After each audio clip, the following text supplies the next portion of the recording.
प्रधानमंत्री नरेंद्र मोदी ने सऊदी अरब के क्राउन प्रिंस से बात की है। पीएम मोदी ने सऊदी अरब पर ईरानी हमले की निंदा की। पीएम ने बहरीन के किंग हमाद बिन ईसा से भी बात की है। बहरीन और सऊदी में भारतीयों की सुरक्षा को लेकर भी ये बातचीत हुई है, ये चर्चा हुई है।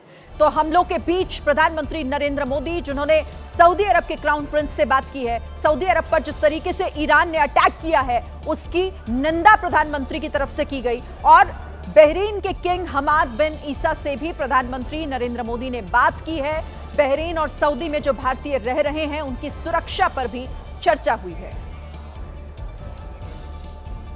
और तुर्की में अमेरिकी एयरबेस पर बड़ा हमला हुआ है। ईरान ने अमेरिकी एयरबेस पर अटैक किया है। एक और हमला, एक और बड़ी खबर इस युद्ध से जुड़ी हुई। तुर्की में अमेरिका के एयरबेस को निशाना ईरान ने बनाया है। ईरान ने अमेरिकी एयरबेस पर हमला किया है। तो ईरान चुन चुनकर अमेरिका के जो सैन्य ठिकाने हैं अलग अलग देशों में उन्हें टारगेट कर रहा है। और इसी तरह से तुर्की में भी उसने ये हमला किया, जहां लोगों ने जिस तरह से, देखिए इस हमले के बाद कैसा वहां पर अनरेस्ट की स्थिति है, अफरा तफरी मची हुई है, लोग वीडियोस भी बना रहे हैं, खुद भी सोशल मीडिया पर बाकी लोगों को अपडेट कर रहे हैं। ये तस्वीरें उसी से जुड़ी हुई। देखिए मिडिल ईस्ट में इस समय जो हालात हैं वो परेशान करने वाले हैं, क्योंकि जंग से उत्पन्न हुए ये हालात विश्व युद्ध का संकेत दे रहे हैं। और ऐसा इसलिए भी कहा जा रहा है क्योंकि 15 से ज्यादा देश इस समय जंग में कूद चुके हैं। आपको यहां ये जानकारी दे दें कि Israel, Saudi Arabia, UAE, Bahrain और कतर, साथ ही Jordan, Britain, Germany, France, Cyprus और ओमान जैसे देश अमेरिका के साथ इस वक्त खड़े हुए हैं। और लेबनान, यमन, फिलिस्तीन और ईरान, ये वो देश हैं जो ईरान के साथ इस वक्त खड़े हुए हैं। इसके अलावा चीन और रूस भी लगातार अमेरिका को ईरान पर हमले बंद करने की धमकी दे रहे हैं। महायुद्ध की आशंका यहां इसलिए भी और तेज हो जाती है क्योंकि जब प्रथम विश्व युद्ध हुआ था तो उस समय भी 21 से ज्यादा देश युद्ध में शामिल हुए थे। और द्वितीय विश्व युद्ध के समय भी करीब 70 देशों ने हिस्सा लिया था। और ऐसी ही स्थिति इस समय देखने को मिल रही है। अब तक 15 से ज्यादा देश प्रत्यक्ष और अप्रत्यक्ष रूप से इस जंग में कूद चुके हैं, जो महाविनाश का सीधे सीधे संकेत है।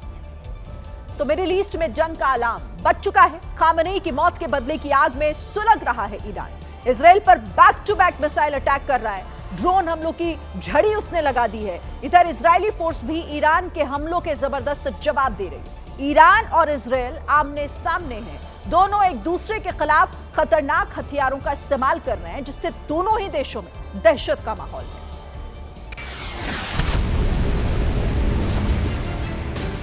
इजराइल में एक साथ कई शहरों को निशाना बनाने की कोशिश की जा रही है। इनमें से ईरान के ज्यादातर हथियारों को इजराइल का डिफेंस सिस्टम इंटरसेप्ट करके हमले को हवा में ही नाकाम कर दे रहे हैं। लेकिन कई मिसाइलें इजरायली एयर डिफेंस सिस्टम को भेदकर अलग अलग शहरों में गिरी हैं।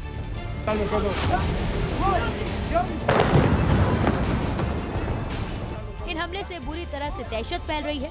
हर वक्त हमले का खतरा बना हुआ है। और इस बीच एक चौंकाने वाली तस्वीर सामने आई है जो युद्ध के संकट को और गहरा करती है। युद्ध के बीच इजरायली एक्ट्रेस नोआ तिशबी का एक वीडियो सामने आया, जिसमें वो ईरान के हमले के वक्त बीच सड़क पर ही फंस गए। सायरन बज रहे हैं और खतरे की घंटी गूंज रही है।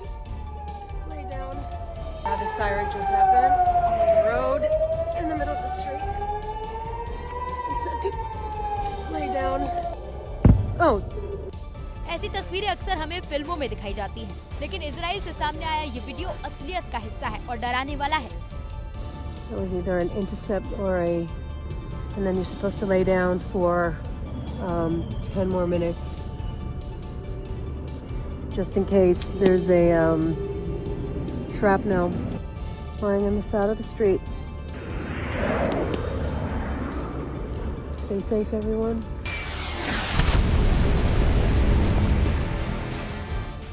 इजरायली एक्ट्रेस नोआ तिशबी ने कहा कि ईरान तेल अवीव और पूरे इजराइल में फैले क्षेत्रों पर बैलिस्टिक मिसाइलें दाग रहा है।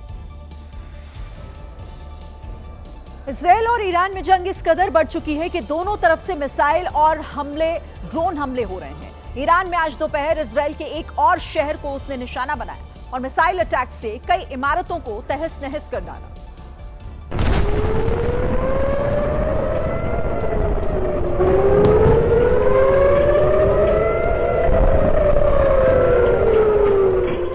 तस्वीरें इजराइल के बेयर बेयरशेवा सिटी की है। दोपहर के वक्त अचानक सायरन बजने लगा। लोग कुछ समझ पाते उससे पहले ही आसमान से आती हुई मिसाइल ने रिहायशी इलाके को निशाना बना लिया और कुछ ही सेकंड में जोरदार धमाके ने पूरे इलाके को हिलाकर रख दिया। ईरान की मिसाइल शहर के एक आवासीय इमारत पर गिरी। धमाका इतना जबरदस्त था कि पूरी बिल्डिंग कांप उठी।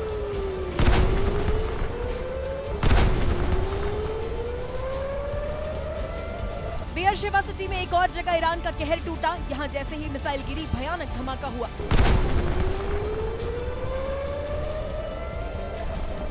आग की लपटें कई मंजिल ऊपर तक उठती दिखाई दी और कुछ ही पलों में बिल्डिंग आग के गोले में बदल गई।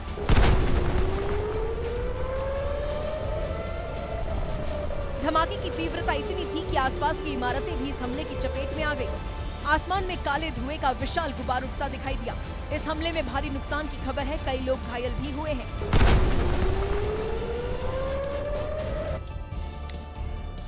मिडिल ईस्ट में शुरू हुई जंग का दायरा तेजी से बढ़ता नजर आ रहा है। ईरान ने अमेरिकी इजरायली हमलों के जवाब में कई खाड़ी देशों पर मिसाइल और ड्रोन से अटैक किए हैं, जिसके खिलाफ अब यूरोपीय शक्तियां अमेरिका और इजराइल का साथ देने की तैयारी में हैं।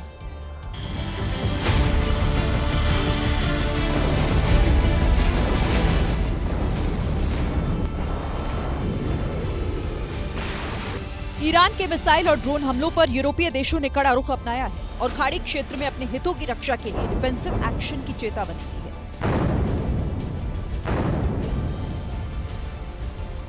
फ्रांस, जर्मनी और ब्रिटेन ने संयुक्त बयान जारी कर कहा है कि 3 देश मिलकर खाड़ी क्षेत्र में अपने सहयोगियों की सुरक्षा के लिए जरूरी कदम उठाएंगे।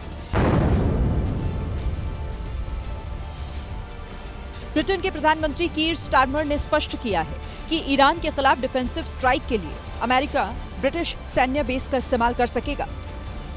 United States has requested permission to use British bases for that specific and limited defensive purpose. British PM ने कहा कि मकसद सिर्फ एक है, ईरान की मिसाइल क्षमता, उसके स्टोरेज डिपो और लॉन्चर को तबाह करना, ताकि पूरे क्षेत्र को और निर्दोष लोगों को बचाया जा सके।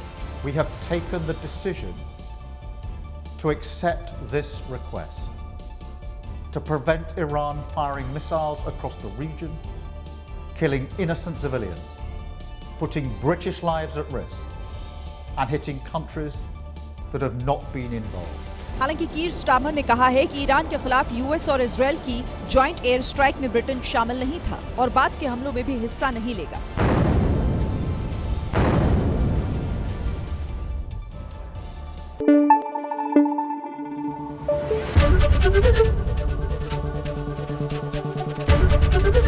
एबीपी न्यूज आपको रखे आगे।